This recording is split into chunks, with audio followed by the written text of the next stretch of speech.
Hey everybody, it's my pleasure to welcome my dear friend Marty Friedman to the studio. Marty, what's up? Great to be here, man. It's been a while. It's been my first time here. It's been way too long. Welcome. It's so great to see you in person. Likewise. Last time I saw you was on video, and before that, when you were in town visiting, you were playing here, but your sister lives here in Atlanta too. That's right. Yeah. But the real time we hung out was on the bus way back. Way back. Yeah, and I was getting schooled in all things jazz and pop and everything to lead me away from the world of metal. But now you're back in metal. You never really leave metal. I never left it, but No. you can never have enough knowledge. True. And that knowledge has taken me a long way. So tell me what you've been doing for the last couple of years. I know you're working on a new record right now. We were just talking about that. And when do you think that'll be out? Probably end of next year. Okay. I'm going to do a lot of touring this year. Right now I'm on tour.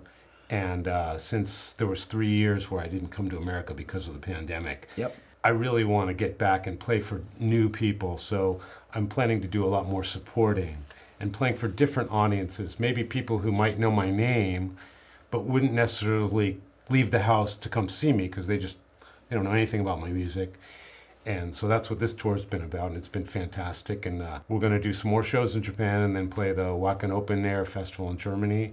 Hopefully come back to America and support more, and just one fan at a time, man. It's very guerrilla warfare, but I'm loving it. The tour's just been a blast. Marty, how long have you been in Japan now? How long have you lived there? Almost 20 years. Man. Yeah. That's crazy. I remember when we talked about this way back, we were talking about how you learned to speak Japanese when you were on tour with Megadeth, right? Right. You did some correspondence course, yes, right? I did correspondence courses with the University of Oklahoma, of all places. Unbelievable. Yeah. So by the time I moved to Japan, I was like fluent or pretty close to it. Yeah. And then when I moved there, I've been there a long time. And you completely immerse yourself because no one speaks English, especially no one in the fields that I was trying to get into. And so I'm always the only one there who's American, and always the only one there who speaks English, really. Okay, do you think in Japanese? You do, probably, As a matter right? of fact, yeah. Even now, I'm on tour in America, but my band is all Japanese, the staff is all Japanese, so we're in this Japanese bubble. Right. And it's just a weird thing, you think in Japanese, and then when I'm on stage, I have to speak in English.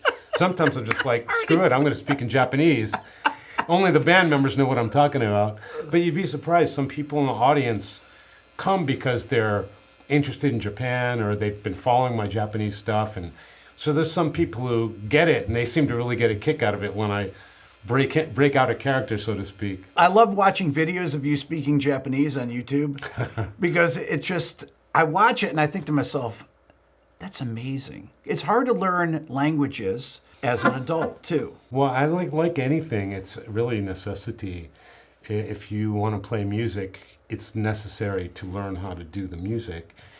And to do what I wanted to do in Japan, language was absolutely necessary. So you just do it because it's necessary.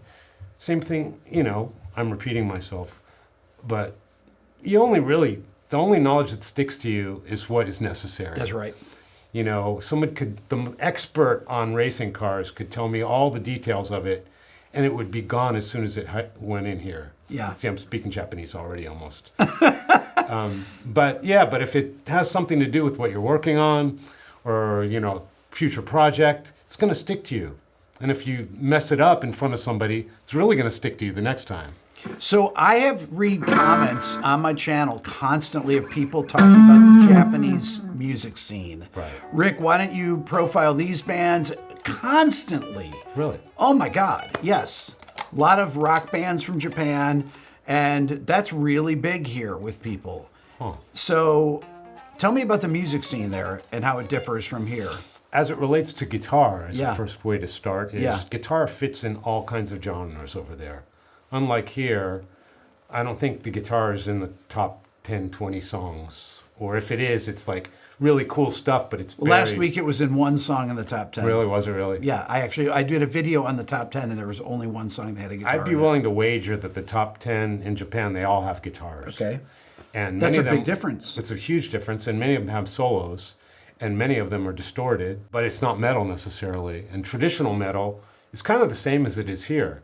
It's like it's got its fans, but it's not in the mainstream. But people love the sound of metal guitars in Japan, so it fits in the pop music world, it fits in dance music, it fits in idol music, it fits in adult music, it fits everywhere, and I have my own theory of why that is. Okay. Japanese people are able to accept the distorted sound of a guitar at any age, from little kids to really, really old people, because of the traditional Japanese instrument, the shamisen. Okay. You know that 3-stringed instrument? Yeah.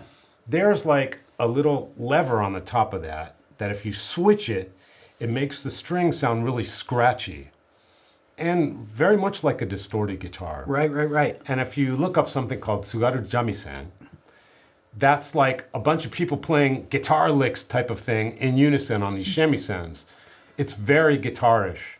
This has been passed down through generations, so old people are not afraid of hearing distorted guitars. Now, I don't know how it is now because everybody's grown up now. Right. But when you and I were kids, a distorted guitar would throw someone over 30 into a fit. No way, I can't listen to it. Right. So here you've got people like in their 80s just completely grooving on the sound of a distorted guitar. And I will say that it's probably because of traditional Japanese music and the shamisen. When I tell people that you and I used to hang out together all the time, Marty, and people ask me about things about your playing, and they asked me about your right hand, and I said, I never talked to Marty about his right hand. They say Marty's picking hand is the way he holds his pick and everything. I said, I never talked to Marty about that. The true answer is it doesn't matter. Doesn't matter. The only thing that matters is note choice and interpretation and what happened before and after and what's going under and over it. That's all that matters. How it gets out there, however you get it out there, is anybody's business. But I've made my living from people asking me how my right hand works. Right, exactly. And I honestly don't know because it's been that way forever. But what I can say is I don't like the sound of muted notes. Yep. So if you have your right hand like say I do, it's all clear. Yeah. It's not, it's different. You go.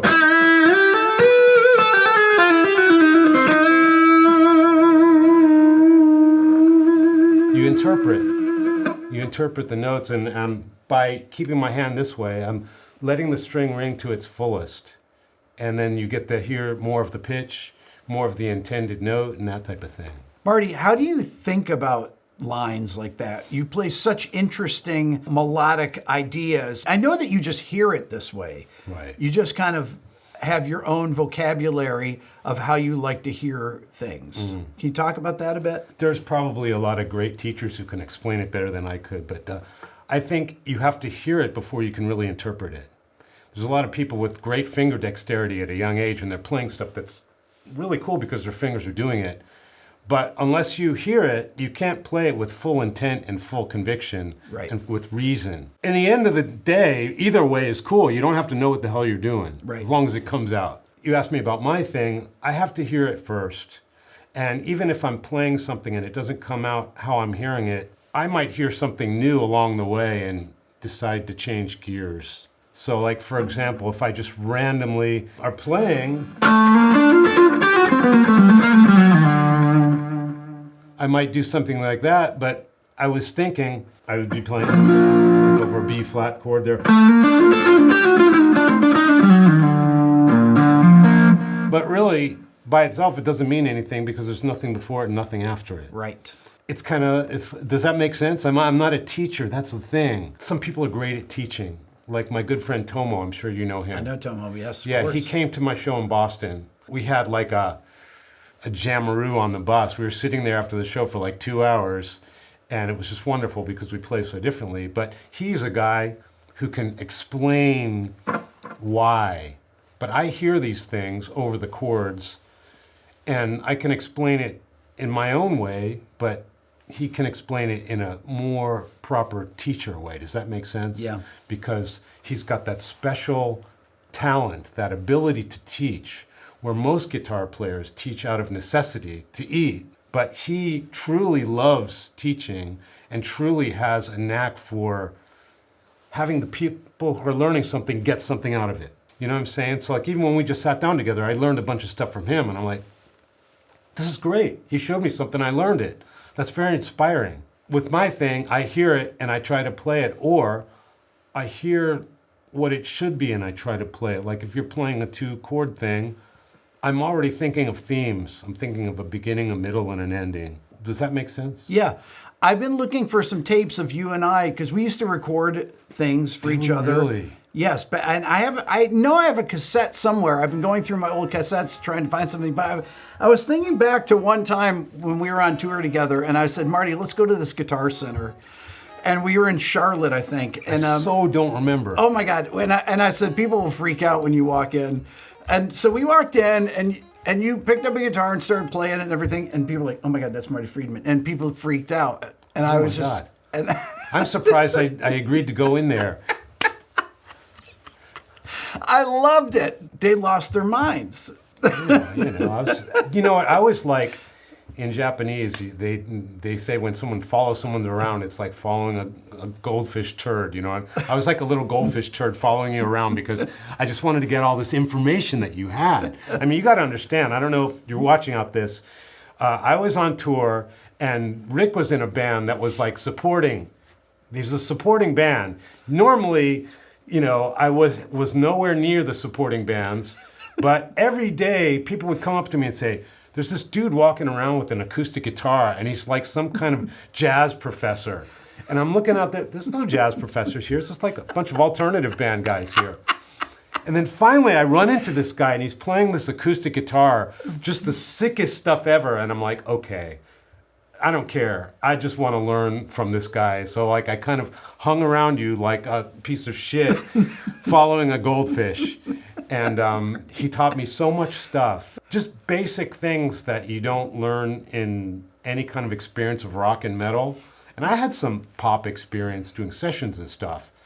But he just showed me really basic things that really have gone a long way. How much different is the popular music in Japan from a harmonic standpoint, like the chord progressions and stuff? Because the stuff that I've listened to is way more sophisticated. Extremely. Yeah, so talk about that. All right. And why? Both, like, all right. How is it different and why is it different? It's a great question.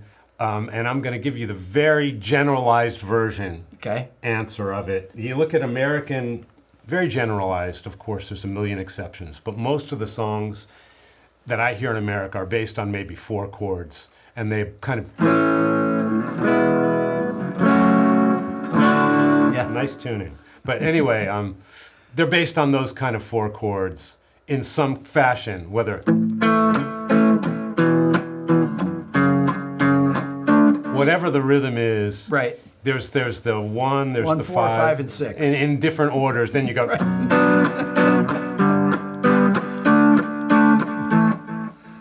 That seems to be the extent of the chord progressions. Yeah.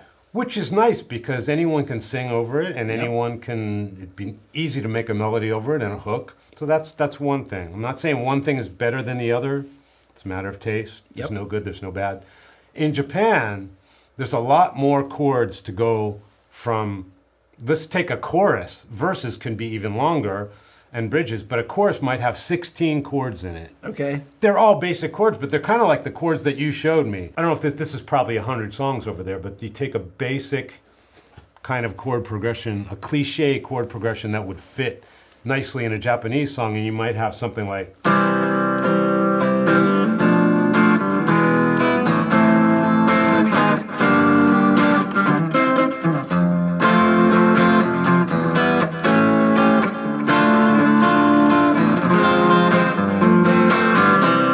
turnaround. It's insane.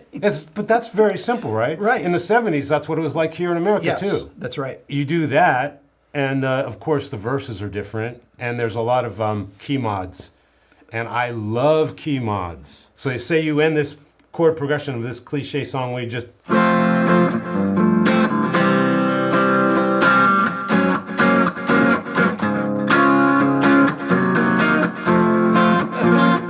So the last chorus has got that little lift up to it. Yeah.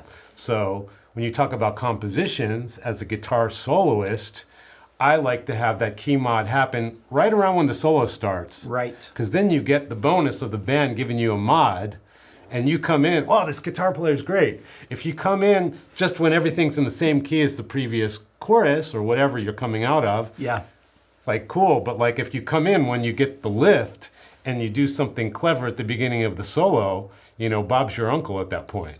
So it's really, in Japanese music, there's so many more possibilities because they're allowing for more chords to happen. Does that make sense? Yeah, and why though? Why do you think that they're open to that? Great question. I think, Because it was this case even when we hung out back in 20 some odd years ago, and you'd play me Japanese pop music. oh It yeah, had I remember what I played. It you, had right? tons of chord progressions. Well, it I- had major seventh chords, all different types of chords. Right, and what I played for you was a little bit more advanced even than this. Yeah.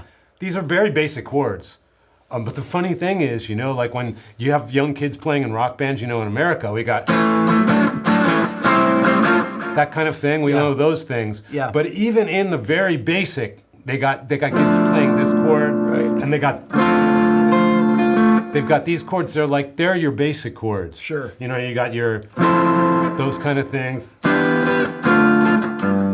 They've got basic. This is all page one jazz stuff. It's not even jazz. I don't know what you call Well, these. it is jazz. It is kind. It is jazz stuff. Day one stuff. Day but one like stuff, their yeah. day one stuff is based on this type of thing, and our day one stuff is more from rock and roll. You know, like Chuck Yeah. Berry and stuff. Yeah. Which is great. I mean, it's all great. Yeah. The best thing is to have all of it and choose what you like. Right. But you asked why.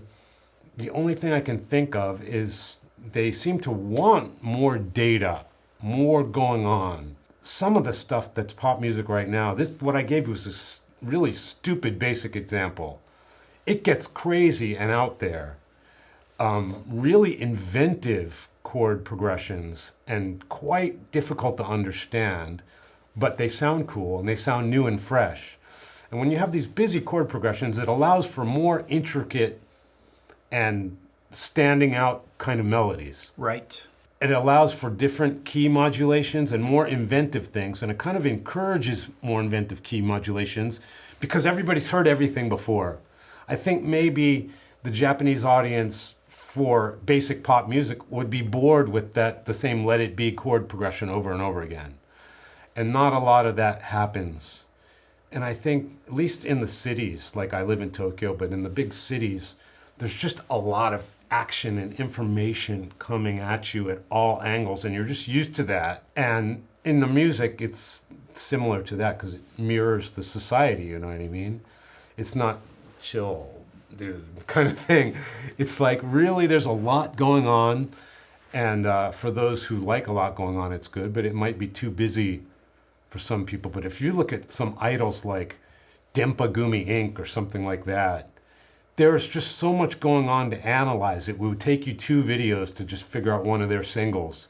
But it'd be worthwhile to do because there's something very exciting about a lot of great information put together. I mean, if you look at classical music, sometimes it's just absolutely insane. Right. The concepts that are going by so fast. But for the listener, it's pure happiness. So if you can get your happiness out of a very well orchestrated piece of music with a lot of information in it, there might be something of interest in Japanese music to you. Marty, what are you practicing now when you're writing? Like, tell me what you do typically? Do you do much practicing? If you're going to sit down to play the guitar, are you going to write a song? Do you have like a purposeful practice, or is there something you warm up with, or do you really only sit down and work on writing things? Yeah, I pretty much only sit down with a purpose. Yeah. A purpose to play. So like right now I'm on tour. So I was just joking with my other guitar player. It's like we're on tour, but we're playing less guitar than we ever do normally. Right. You know what I mean? I do. So we play every night, and for that time I'm playing guitar. The rest of the day you don't see a guitar. Right. And so it's kind of weird because you get good at what you're doing, and then you kind of like other things kind of, you don't get rusty, but like you're not at the peak. It's say, for example, if you're recording an album Yeah. and you're trying a million different solos and you're working on parts, that's when you're really in the game on your guitar. Right. But when you're on tour, you're nailing the show, man. The show could not be better. But like sometimes the ideas are not necessarily as rad as when you're like really in solo critical zone. So there's always a purpose. When you're sitting down and working on something for a solo record, are you putting stuff down, recording it? Are you putting stuff on your phone? Just ideas. How do you work? How do you usually work on Everything. writing? I make millions of demos. First idea on the phone. I'll maybe sing it on there. If there's a guitar, I'll play it. Yep. And then I'll review them later. And you just have to have themes. If you know my music, it's all themes and how to get people to invest their hearts in that theme. How do you do that with instrumental music? But then you listen to something like West Side Story, and of course there's lyrics and vocals, but those themes are bolstered by absolutely the coolest arrangements in the world. Not that I'm trying to do anything as ambitious as that, but I try to make melodies memorable like that. So how do I actually do it? I start by making a demo, and then I try it in a different key, and then I try it with different mods, and then I try to put a solo section in and build on it, as long as I have a cool melody to start with. So for example, I've got this song. I'll start with a theme, and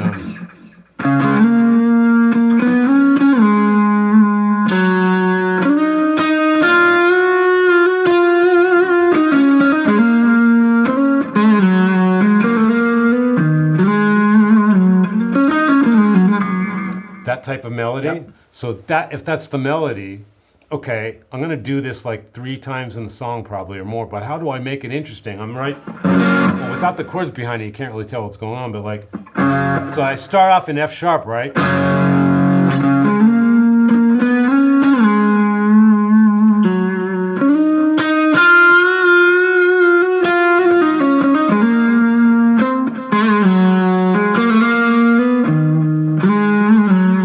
Same thing again.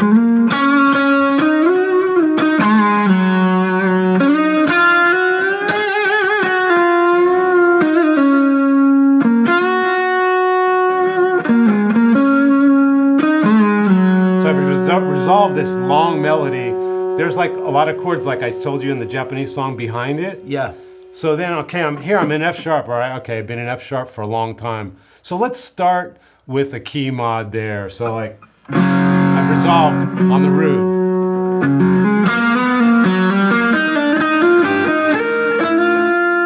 See what I'm saying? So I went to.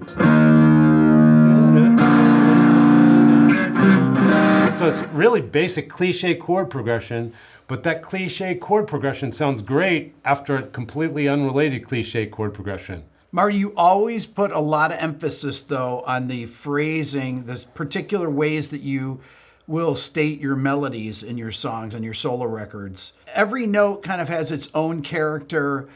Every note's played dynamically different. And every time you come around the melody, you play it a little differently. Talk about that, about the dynamics, about playing certain notes louder than others and why that's so important. You hit on a concept that's very dear to me. And it's something that I'm going to explain very simply now, but in the future, I'm going to do an entire series explaining this, having nothing to do with technique, well, something to do with technique, but how to make a melody sound like it's an artist, and how I play it, it's going to sound like me, but how exactly do you make it sound like you? Right. And what I'm going to tell you now is going to hopefully help people decide that. Say I have this melody here that I just played.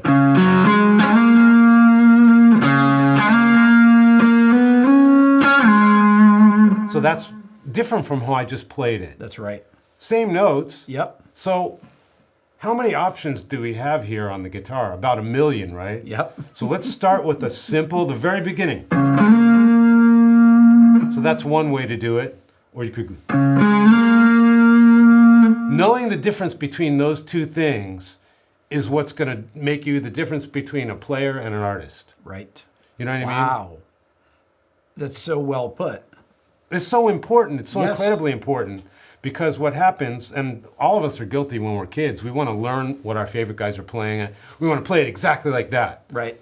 Right. But what do you gain from that other than the fun of being able to play like your favorite hero, which is cool, but that's like a hobbyist's goal. If you're in the world of making music and you want to be an artist and you want people to hear you play and know your name from like B.B. King, he plays one note, you know it's him, right? That's right. Brian May. I've been fortunate people have said that about my playing at times. Absolutely. So how exactly do you do that? You have to know the difference between and... Oh. See, my hair is a big influence. If you have hair that stands in the strings like this, you will have that sound. But if you go, or, they're all completely different. And when you're recording these things, you're the one who has to decide. Right. And so this is like a 2-second phrase. An album is like 45 minutes. Do the math. It's a lot of thinking and it's a lot of decisions. But every one decision is important. So like take the next line there. That's simple, but you could go.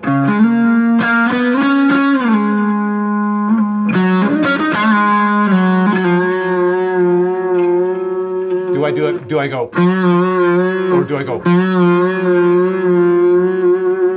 Every single thing is a chance for you to put your stamp on it, and you make the decision. How long do I want to do this? How long do I want to hold this note out? Do I want to end this note here? The sooner you get in the subconscious habit of always choosing those things, next thing you know, you're going to be making choices that only you could make. I mean, Marty, I can tell you're playing I recognize you're playing from one note. I just do. Your solo playing, too, is just so original, your style. It's always been that way, ever since I've heard you play. I mean, in the last 40 years. I mean, I didn't want to say that, but, it's like, I can recognize you're playing, like, instantly. Why is that? I think it was a conscious effort when I was little, but, like, as I grew up, it became an unconscious habit to discard things that I've heard other people do.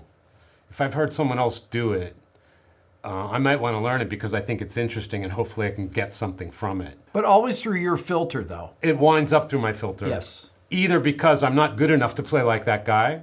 Like if somebody showed me... That's not the case, but yeah. Well, it could be. Like, for example, if Alan Holdsworth, I remember meeting him, he showed me this big piece of paper with pluses and triangles and stars, and I couldn't get any of it. But like, for example, if he showed me one of his phrases, yeah, and he showed it to me, and I learned like 2% of it, that 2% of it would be something that I might make my own. See what I'm saying? It's like you can learn from others, but don't, and when you're a kid, you have that pressure, I want to learn it all perfectly, or else it's not worth anything. No.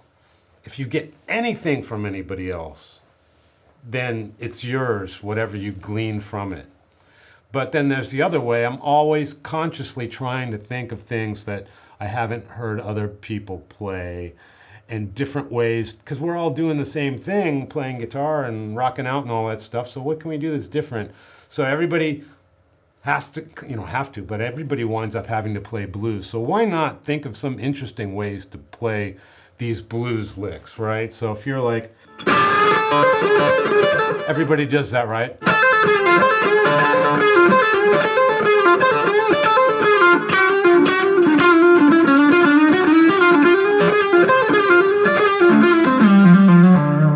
Why not do it like that instead, even though this was nothing to write home about? But what I'm saying is you don't do the ones you've heard before. Right. You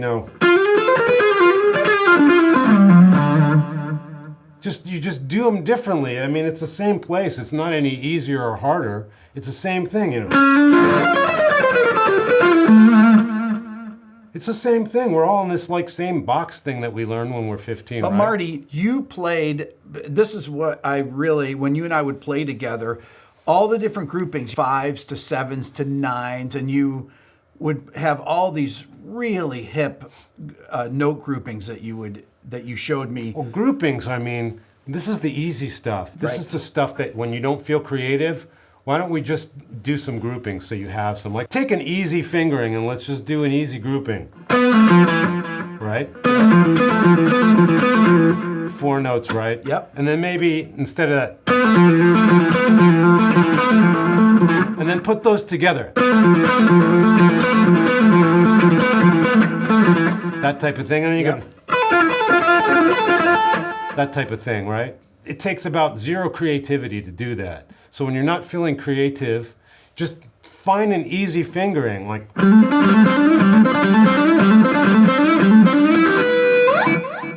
afterwards, once you have a bunch of cool little groupings like that, you figure out ways to make them worth something, ways to connect them into melodies.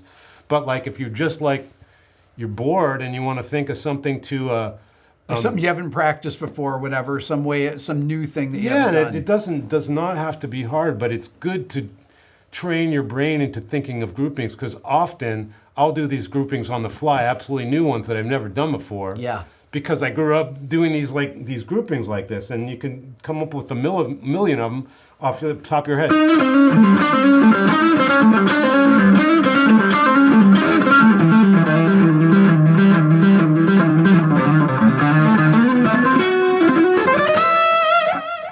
You just come up with off the top of your head because you're used to groupings that are not normal. Totally easy fingers. See how easy that is? And you're playing like 7, right? Yep. So this is like fake progressive rock 101. You do something like in 7. So what's the easiest way to do a whole tone thing? You move it down 2 frets, right? Yep. So, it's not any genius to do that.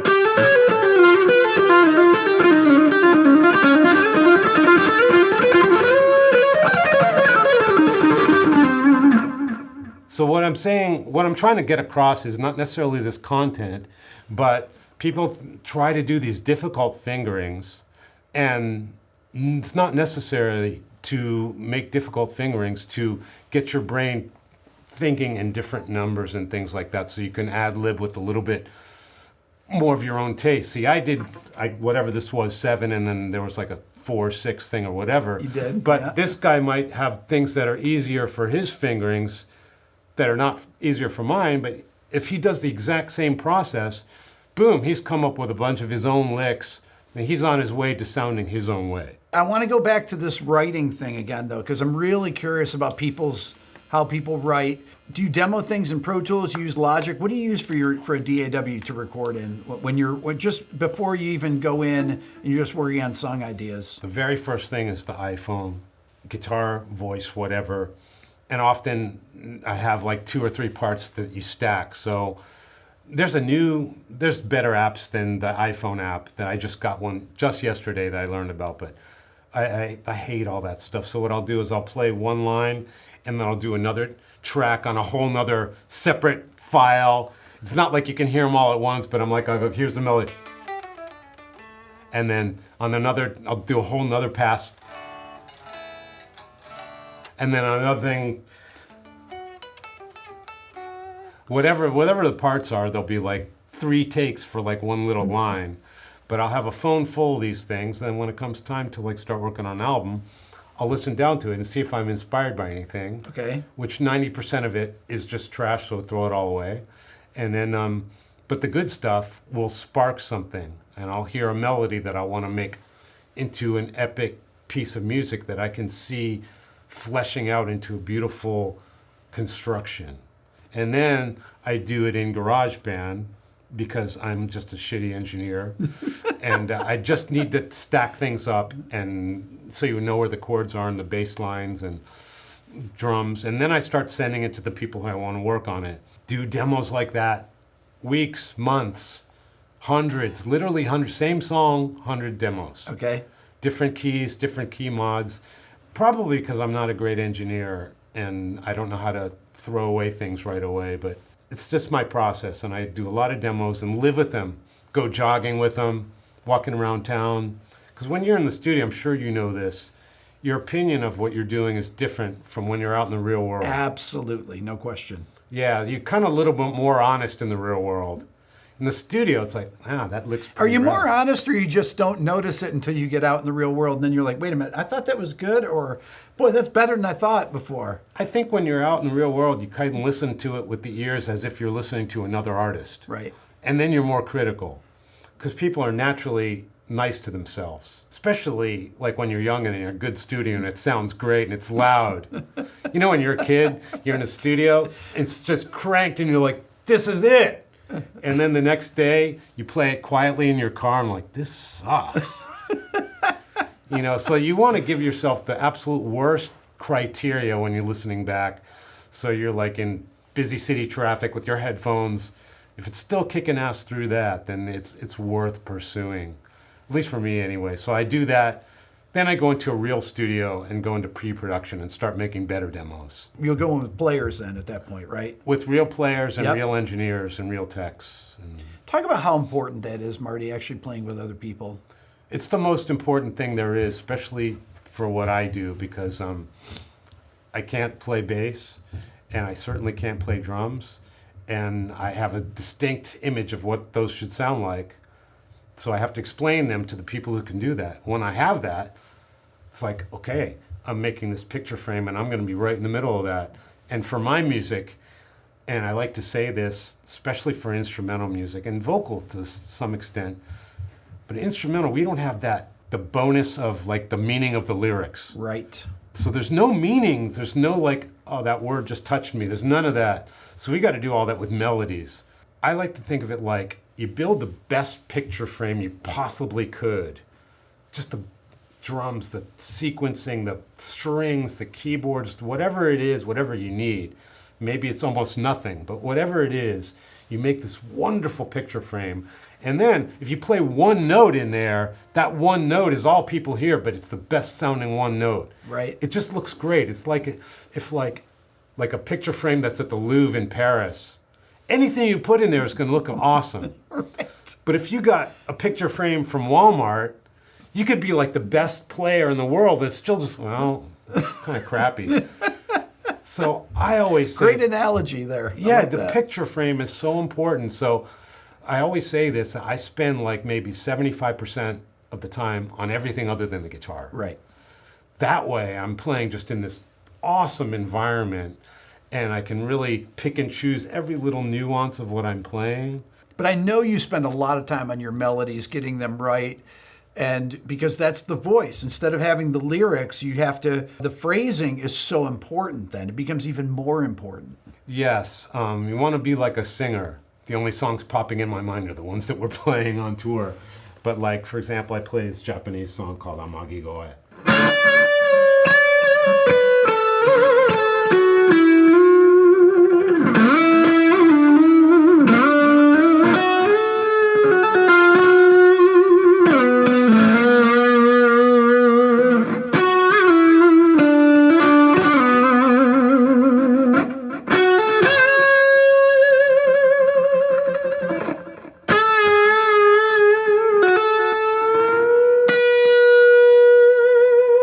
Like a singer. You want to do as much humanness as you possibly can. That way, it really doesn't matter what sound, if you're playing through a huge stack or a little practice amp like this, you're still the singer. Like if a singer sings in the room or sings at the Tokyo Dome or whatever, it's still the voice. So if you can get your guitar to be that voice, wherever you sing is where you're singing. So that's a big part of my playing, making the choice, again, choices. How long do you hold out the notes? Do you hold them out like a singer or you hold them out like a guitar player? You know what I mean? If you hold them out like a singer,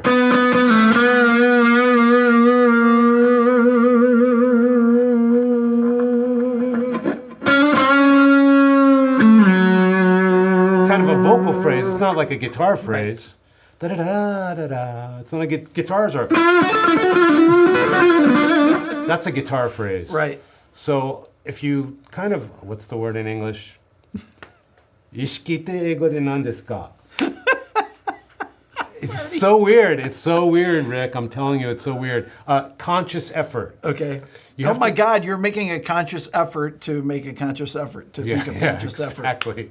You have to make a conscious effort at first. Eventually, you become the singer and you just sing. Mm-hmm. But like when you decide, you have to make a conscious effort on every note that you play. How long do I want to hold it? Sometimes other outside forces make you decide how long you want to hold it. For example, like I play this melody. If I've got more sustain than this, I'm going to hold it out much longer. Right. But it dies, so I got to do something. Playing to the sound. Play to the sound that you have. Yeah.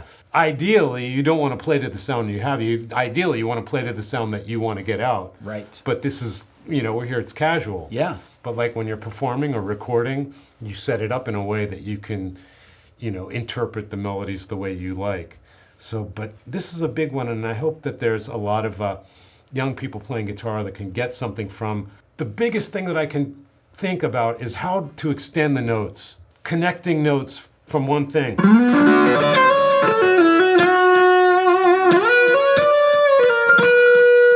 no space in there. No. How do you connect the notes? A lot of times what people do when they learn someone's solo, they'll play all the fast licks correctly, but they'll slide off any notes that sustain for a long time. I did this thing where I was watching YouTube videos and talking about what people were playing. And they're like learning my solos and stuff, and a lot of them had like super chops, but they'd always trail off the notes too fast. I'm like, that note I intended to play really long. That's an important note. Right. Why are you giving it such short shrift on that note? Right. Give that note. That's the note that matters. When you're the one creating these solos and melodies, you're the one who decides. Do you slide off it quickly? Do you stop and put breaks in between? Those are the decisions that each person will make to tailor to their own taste. That's a big part of playing, and a big part of your style, though, is the ends of the notes are just as important as the front parts of them. Yeah. When I watch you play, I've always thought to myself, it doesn't matter what string you're on, what part of the guitar you're on. You do a half-step bend, you do whole step, you do all types of things that are really unguitaristic, honestly. Aww. You play a lot of unguitaristic things, I think, because of this, where you'll do a bend where some people will just go, play something at the 3rd fret on the G string, play that note B flat, and you'll play at the 2nd fret and bend into it. Okay. Things like that where you don't even think about it. Well, I do think about it. Well, you do think about it, but you don't have to, you don't play these bum notes or anything, even when you're shifting, because you do a lot of shifts in your playing. Boy, I fooled you with that one. You do. You are moving around on the neck. You'll play down low, then you'll shift up to a note. And you're so accurate with that stuff. As long as you think so. I try to be as accurate as possible, but the top priority is the performance. Like if you're playing live, accuracy is like right around number 3. Performance and pitch and then accuracy and all those things. When you're studio, it's performance and accuracy equal because you have that freedom to play as long as many takes as you like. Yeah. So why not be as perfect to the vision as you want to be? And you don't have to perform for anybody. So that's a nice thing. But like what you're saying about bending into notes, and unlike a guitarist, for example, I think a lot of people can get something from this concept here. Like for example, if the chord's F sharp, and Marty play a solo over this F sharp pad, right? So most normally might do something like that, right. An F sharp arpeggio into an F sharp root. That's the first thing they do. But I might say, I might do this. So that way, on the F sharp, you've got an interesting note that you're landing on, and you start by.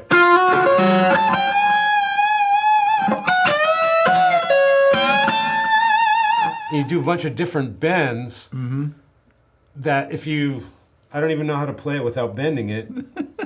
Because I'm like I was saying before, consciously trying to avoid the types of picking and phrasing that you hear everywhere. So it's kind of what's the word? Okay, what's the Japanese word? Daihantai. Hangyakusha. It's kind of rebellious. It's rebellious.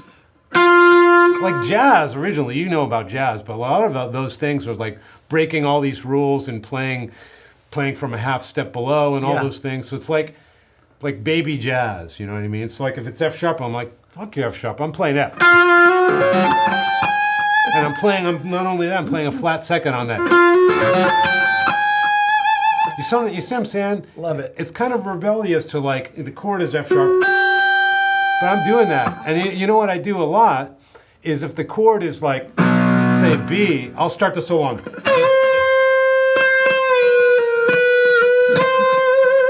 So you've got this going on. That's the first thing a guitar teacher tells you never to do. Right. But you do it, and voila, it sounds great. So it's kind of like a rebellious attitude. But if you think about it, there's a million ways to do it. I mean, I just showed a couple of them. But Beautiful.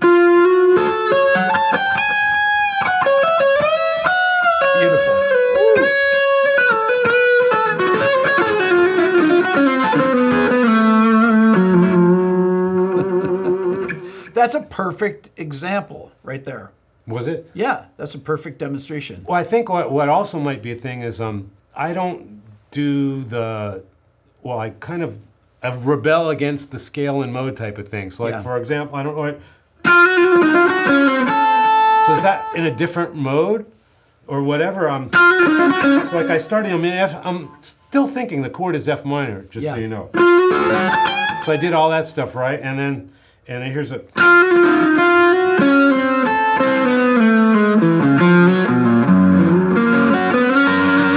It's still F sharp minor. I'm in F sharp major. Yeah. Who cares? But if you can believe in it, if that's the note you're hearing in your head, that's what you play.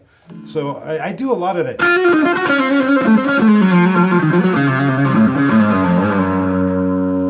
See what I'm saying? It's like that doesn't sound like it's all in the same mode or scale, or is it maybe? No, it's not. It's not. No, and it sounds amazing. If you think it sounds Rick says it sounds amazing, so let's come up with a name for this. That's one of the things. Like, there's got names for everything, and I know you're hip to all these things, and I'm very unhip to all. But there's like a name for everything. I just don't have that ability or talent to compartmentalize my brain like that, and I would just think, how could you perform on stage? We're thinking, okay, now I'm going to Phrygian dominant minor now. Holy shit, I need to go to a Phrygian, I don't know the other ones, Lydian, or I have no idea what they are, but I can't imagine having to think about those things while improvising. But somehow I improvise without those things. So why is that, Rick? I don't know what the answer to that is, Marty, but that's what I love about your playing. How important is stage performance? Because I've seen so many young players now that just stand on stage and they don't do anything. And it's so boring. And I don't know why. Where has this gotten lost in translation? Or why is it that young kids aren't thinking about that? How important is that? Well, to me, it's the ultimate. It's the most important thing. I listen with my eyes. Right. If I didn't like the music, I wouldn't be there in the first place. So my ears already like it. We're done. We're sold on the ears. Right. Now I'm leaving my house, paying money to go to this gig. I want to see something cool. Thank you. You know, and I want to see some movement. I want to see some sweat. I want to see some action. I want to see some performance things that took energy and took creativity to make happen. I don't care that you're able to play this music. I don't care about that at all. And I don't care if you don't play it perfectly, but I just want to be entertained. Right. Or also listen to it at home in my earphones. Right. Which is fine. I love doing that too. This conversation could go on forever. I happen to like that, but there are some people who might like to see a little more sedate type of performance. Who knows? I'm not that person. No. I don't want to see sedate. I want to go there.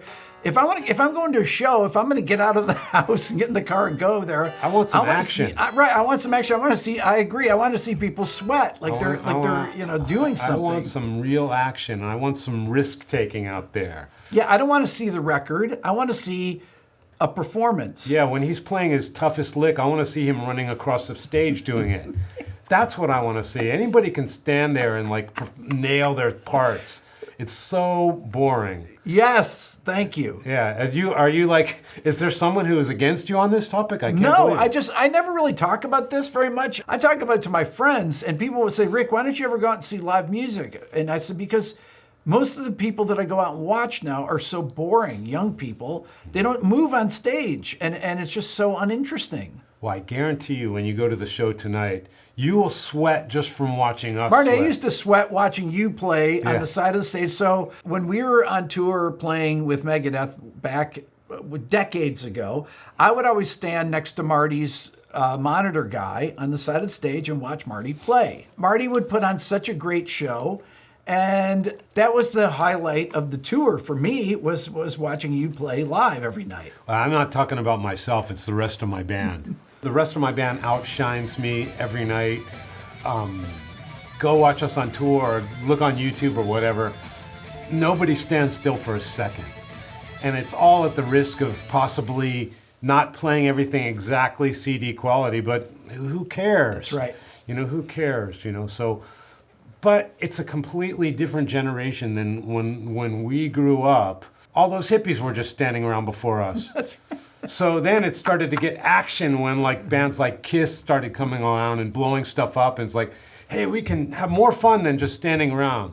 Right. And so that influenced a lot of people, and especially with loud guitar rock music. They wanted to show, and so that's important. But nowadays, a good thing about the resurgence of guitar is to do to people, of course, like yourself, who are just extolling the virtues of this great instrument to everybody out there. But a lot of the YouTubers who have comedy channels and things, and they just do funny mashup things, and this is a new era, and whatever it takes to bring people into, they're going to discover all the cool things that we discovered and what we're doing now and all that stuff. But the new people are used to sitting in front of a screen and playing that guitar. Right. So when they finally get the gig, they're not used to standing up, and they're not used to jumping up and down. That's a big thing too, that the people don't play standing up very often. So when they get on a gig, they don't even know where the guitar is. Well, this is funny because I do this thing in my shows. Yep. We have this one song where it ends up with this very simple 2-chord progression. I grab someone randomly out of the audience every night. Who plays guitar? Who wants to jam on this guitar I just played with? I have another one of my guitars set up. Comes on stage. A lot of guys can really play. Yeah. One guy, you brought this up, I remember, one guy, he comes up, he says, I can't play with a strap. I can't play with a strap. What? Why'd you raise your hand? What did you think was going to happen here? I picked you because you looked like you were really good. I can play, but I can't play with a strap. Oh my God. Well, just put your foot on the monitor and make something happen. There you go. Either way, if the guys can play nicely, or even if they can't, it's still a wonderful moment. Yeah. Because the smiles on their faces are like a mile wide. It doesn't matter what they play. That smile goes to the farthest back row. And so I've been doing it for a couple years now. Just started doing it in Japan because people are too shy to really do it, but they're over that now. They're over it. They're doing it. But in America, they don't even know how to play. They're coming up here trying to play. But we have some really good guys doing that. And but like you said, a lot of people, and they're also used to many takes of things, doing a million takes to get one good one to show. Mm-hmm. It's just part of the situation that we're in, and it creates good things because it inspires people to play, but also creates habits that might be hard to overcome in a live situation, that these people just have to tack on experience to make it happen. Do you think that because we both grew up playing through loud amplifiers and having to control a loud amplifier, how important do you think that is? Of course, the fact that we had it growing up makes us a lot more valuable in many situations. Playing with Pro Tools is like sitting in Hawaii with a pina colada. Right. It's just so easy. Nothing gets erased. It's the greatest thing. But when you're playing, with a 2-inch, and you did a take, but you think you can do it better, but you don't know if the engineer can punch out in time. Okay, this is what I'm getting at here. Yeah. So this whole thing about the ability nowadays to record anything, do a million takes. We were just talking about that, right? As many takes as it takes. Back when we were recording on tape, back when you were recording on tape, if you had something that might have had one bum note or something, or that you didn't quite play right, you would have to really think about whether you wanted to punch it in or not. Oh, it's a completely different mindset. Right. And also, I think of a million different motifs when I do a solo now. And there's no risk. Right. So I'll do it. Usually this is how it works. I'll just do one blind solo, just see what comes out of nothing. And if that's worth keeping, then that's good. We're done. And otherwise, I'll do that. Okay, that's good. Let's see if I can beat it. And then just keep doing that until I've got something like, well, that's the best I'm going to do. And then you're done. But like you said, back then, you couldn't keep all these different motifs.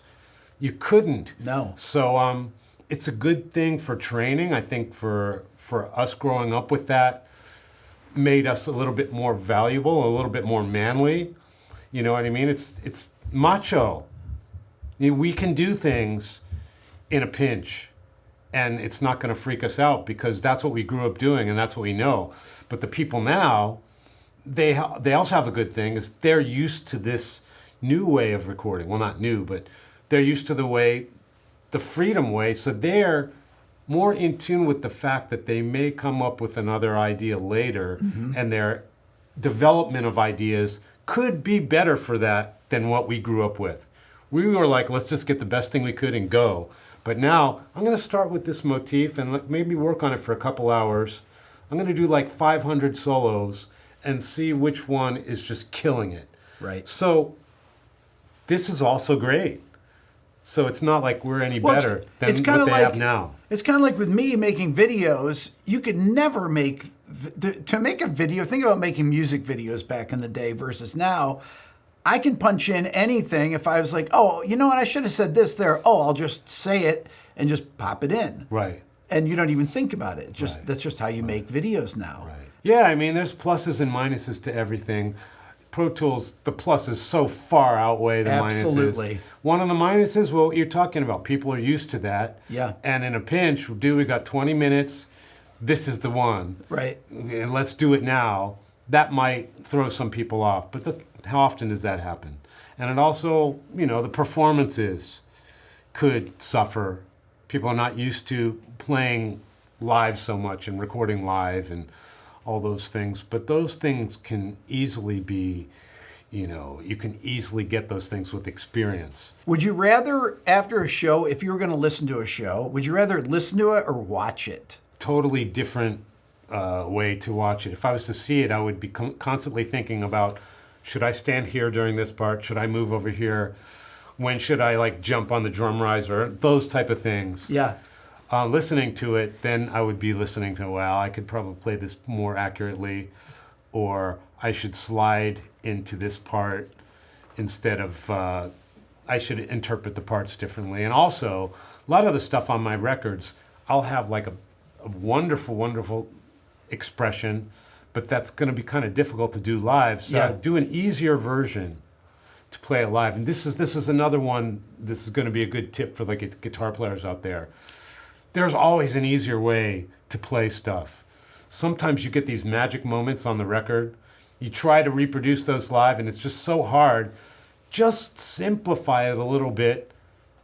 Only you will know the difference, and you can perform and have a good time and have fun and not dread that little part. Because, sometimes you dread that part because it's so hard to capture the same magic.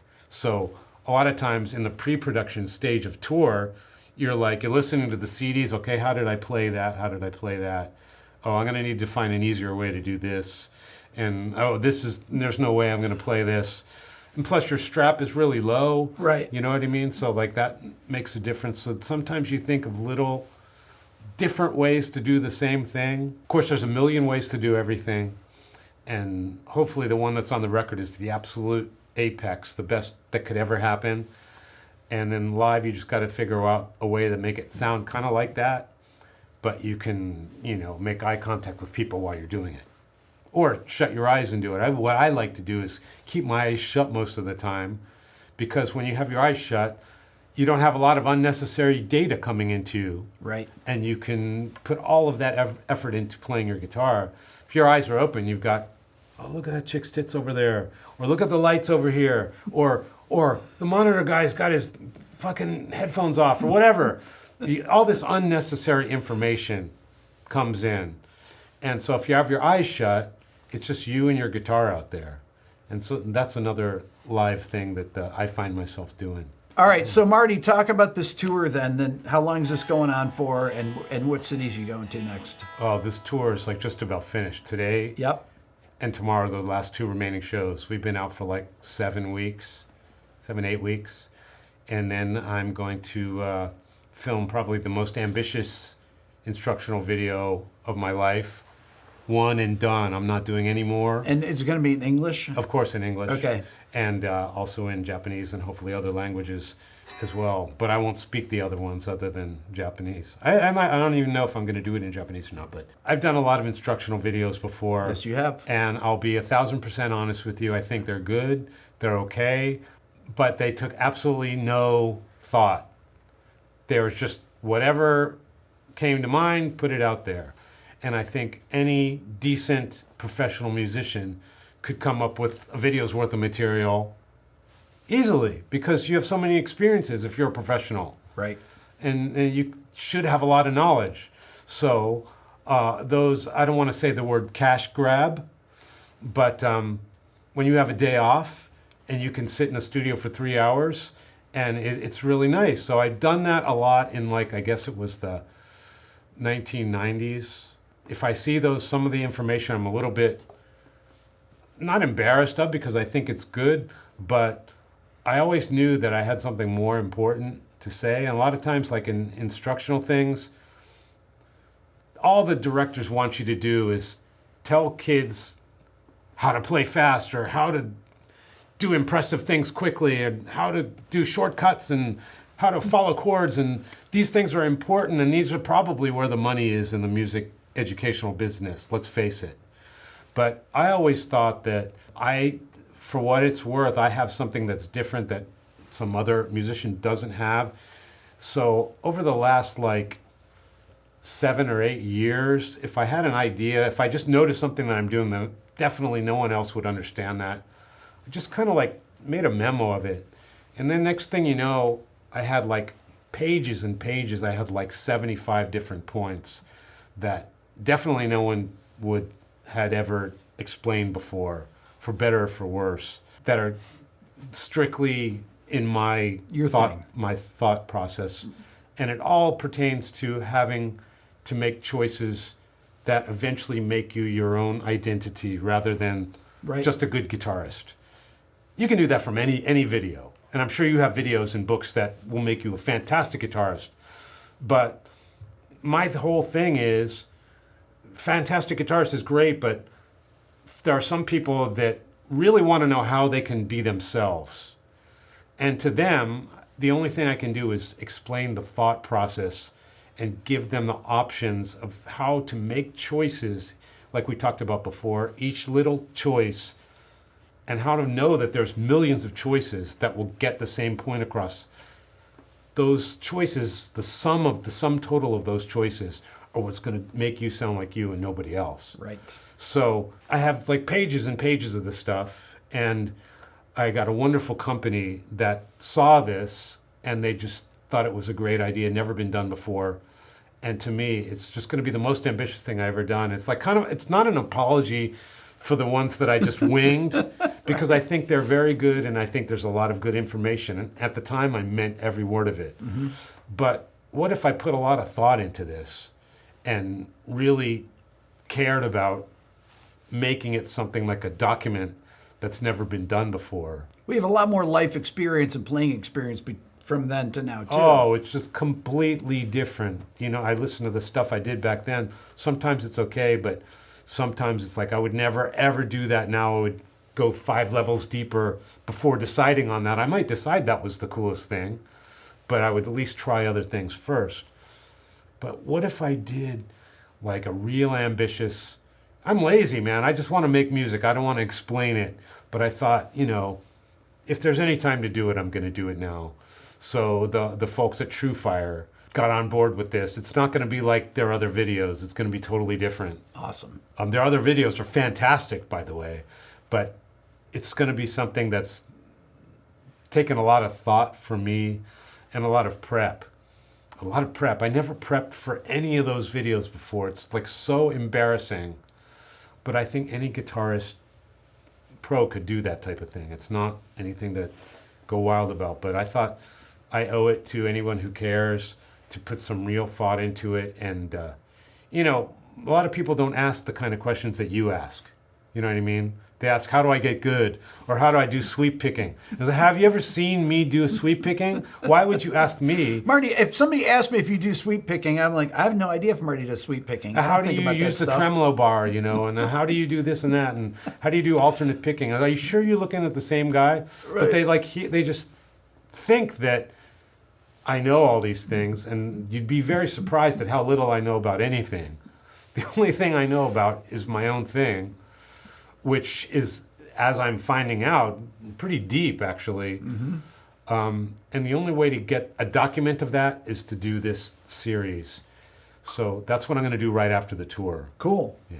Well, I look forward to it, and let me know when it's out there, Marty, and we'll talk about it. I would love again. to have your opinion on that stuff, because I'm going to be saying a lot of things in like 30 words that you could probably say in 3, but at least it will be exactly, you'll find out exactly how I consider each little thing and how to actually make those, do them. You know what I mean? It's not just explaining concepts and leaving you there, just absolutely how to do those things. And I hope I can do it.